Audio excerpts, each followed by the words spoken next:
I will sing for the one I love, a song about his vineyard. My loved one had a vineyard on a fertile hillside. He dug it up and cleared it of stones and planted it with the choicest vines. He built a watchtower in it and cut out a wine press as well. Then he looked for a crop of good grapes, but it yielded only bad fruit. Now you dwellers in Jerusalem and people of Judah, judge between me and my vineyard. What more could have been done for my vineyard than I have done for it? When I looked for good grapes, why did it yield only bad? Now I will tell you what I am going to do to my vineyard. I will take away its hedge, and it will be destroyed. I will break down its wall, and it will be trampled. I will make it a wasteland, neither pruned nor cultivated, and briars and thorns will grow there. I will command the clouds not to rain on it. The vineyard of the Lord Almighty is the house of Israel, and the people of Judah are the vines he delighted in. And he looked for justice, but saw bloodshed, for righteousness, but heard cries of distress. Woe to you who add house to house and join field to field till no space is left and you live alone in the land. The Lord Almighty has declared in my hearing, Surely the great houses will become desolate, the fine mansions left without occupants. A 10-acre vineyard will produce only a bath of wine, a homer of seed, only an ephah of grain. Woe to those who rise early in the morning to run after their drinks, who stay up late at night till they are inflamed with wine. They have harps and lyres at their banquets, pipes and timbrels and wine, but they have no regard for the deeds of the Lord, no respect for the work of his hands. Therefore, my people will go into exile for lack of understanding. Those of high rank will die of hunger, and the common people will be parched with thirst. Therefore the grave enlarges its appetite, and opens wide its mouth. Into it will descend their nobles and masses with all their brawlers and revelers. So people will be brought low, and everyone humbled, the eyes of the arrogant humbled. But the Lord Almighty will be exalted by his justice, and the holy God will be proved holy by his righteous acts. Then sheep will graze as in their own pasture. Lambs will feed among the ruins of the rich. Woe to those who draw sin along with cords of deceit, and wickedness as with cart ropes to those who say, Let God hurry. Let him hasten his work so we may see it. The plan of the Holy One of Israel? Let it approach. Let it come into view so we may know it. Woe to those who call evil good and good evil, who put darkness for light and light for darkness, who put bitter for sweet and sweet for bitter. Woe to those who are wise in their own eyes and clever in their own sight. Woe to those who are heroes at drinking wine and champions at mixing drinks, who acquit the guilty for a bribe but deny justice to the innocent.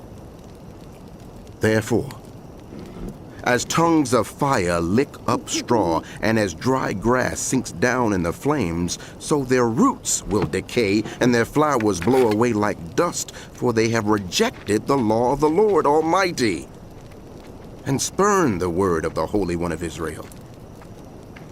Therefore, the Lord's anger burns against his people.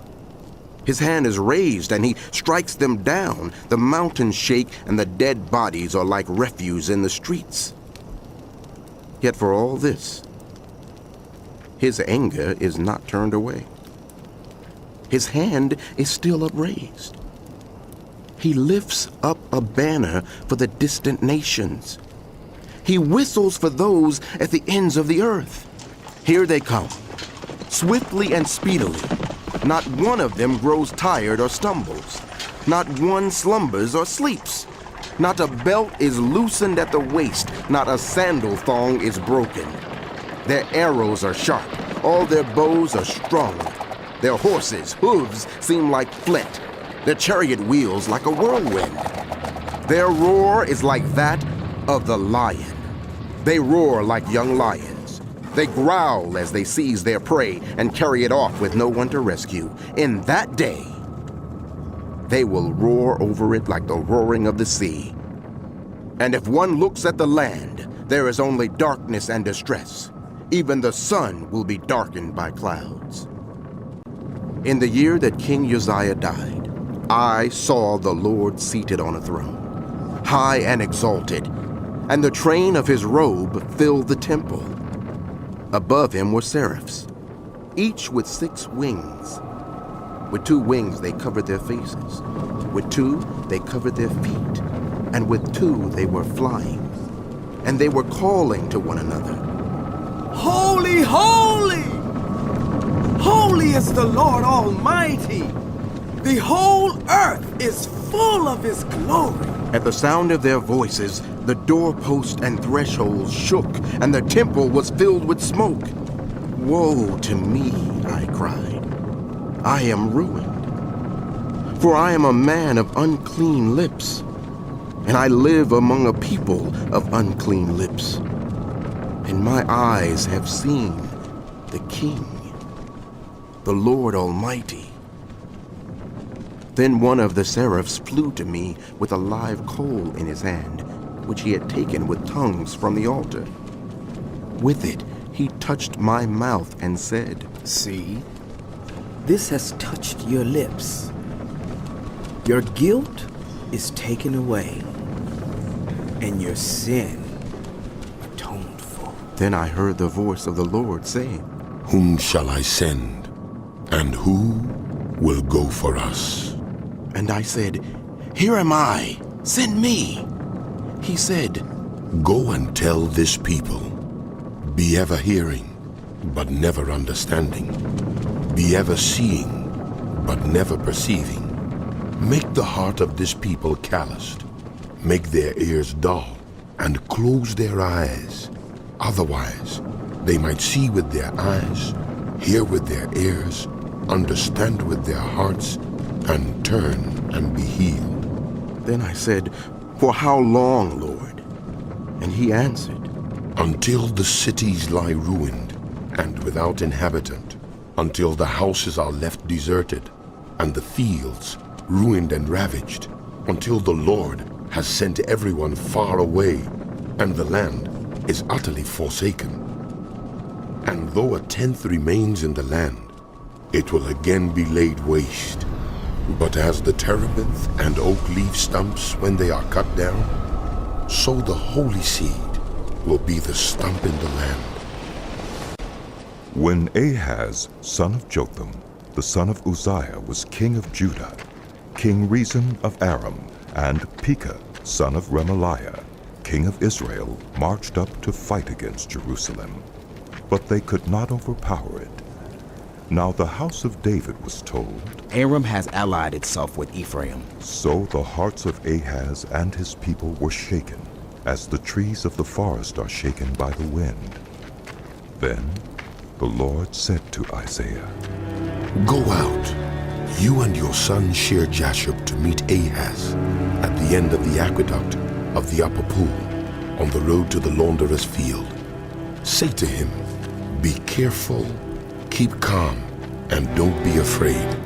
Do not lose heart because of these 2 smoldering stubs of firewood, because of the fierce anger of Rezin and Aram, and of the son of Remaliah. Aram, Ephraim, and Remaliah's son have plotted your ruin, saying, Let us invade Judah. Let us tear it apart and divide it among ourselves, and make the son of Tabiel king over it. Yet this is what the sovereign Lord says. It will not take place. It will not happen. For the head of Aram is Damascus, and the head of Damascus is only Rezin. Within 65 years, Ephraim will be too shattered to be a people, The head of Ephraim is Samaria, and the head of Samaria is only Remaliah's son. If you do not stand firm in your faith, you will not stand at all. Again, the Lord spoke to Ahaz. Ask the Lord your God for a sign, whether in the deepest depths or in the highest heights. But Ahaz said, I will not ask. I will not put the Lord to the test. Then Isaiah said, Hear now, you house of David. Is it not enough to try the patience of human beings? Will you try the patience of my God also? Therefore the Lord himself will give you a sign. The virgin will conceive and give birth to a son, and will call him Emmanuel.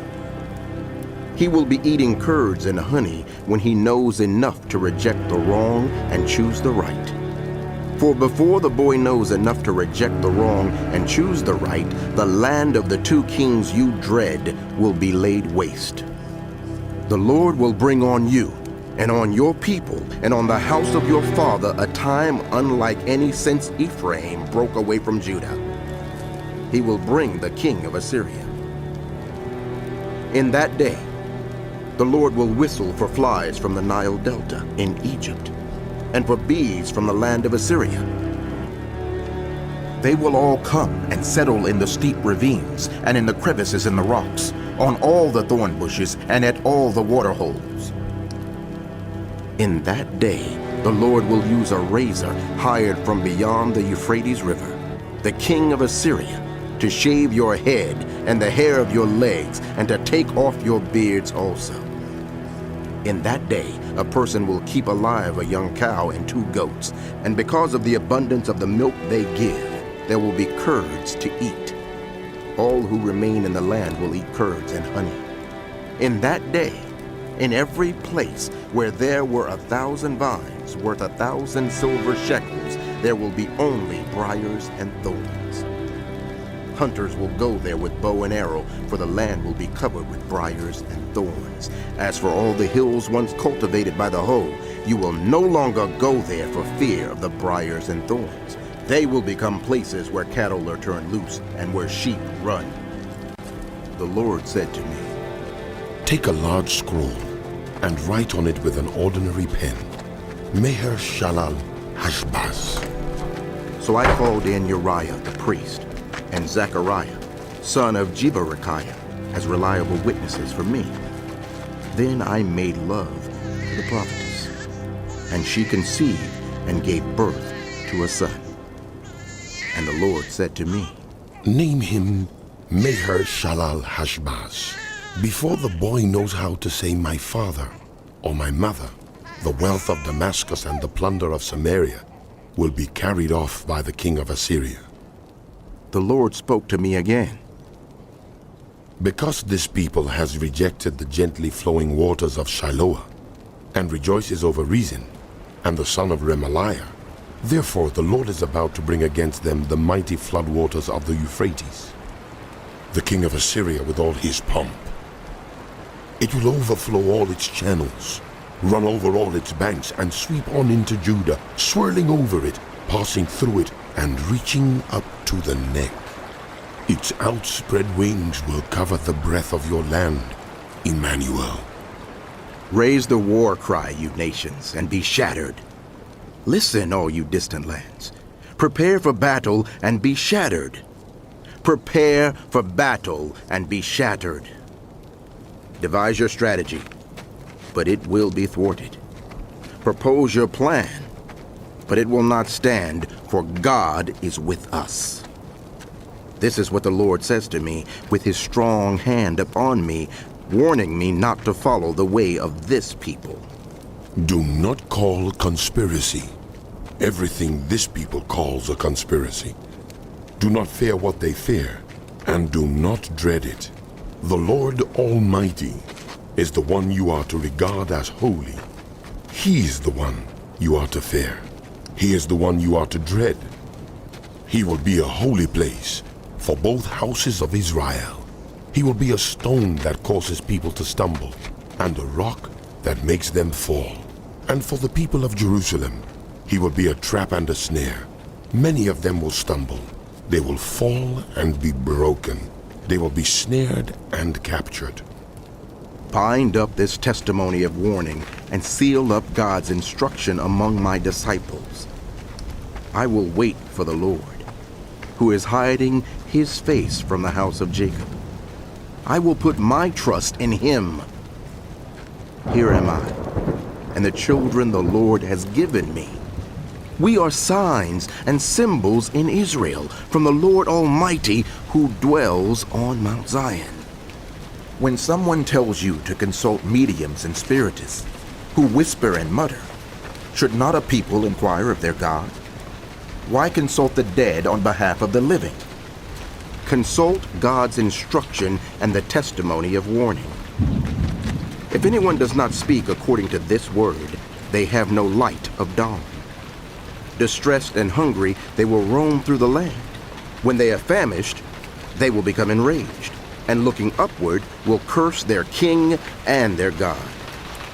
Then they will look toward the earth and see only distress and darkness and fearful gloom, and they will be thrust into utter darkness.